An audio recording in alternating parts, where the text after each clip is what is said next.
Hello guys, welcome to our channel, and in this video I'm going to show you how to reset Capital One account password. First, you just need to go to capitalone.com, and here is the forget username or password. Simply click on it, and this is the only way to reset your password. You must need to find your username first, and then you can go with the password.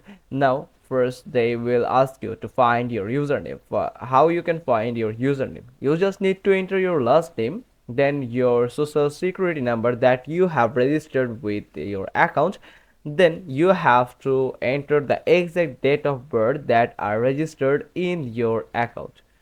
Now, after entering these three details, simply click on find me and you will find your account. Then you can simply click on your account, select your account, and you can reset your password. You just need to enter your new password and confirm that password, and then you can change that password. You also can get a verification mail through your email or your phone number.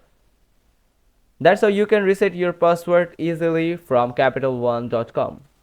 It's pretty simple. Hope you found this video helpful. If so, then give us a thumbs up. Don't forget to subscribe our channel, click on the bell icon, and we will get back to you soon with another informative video.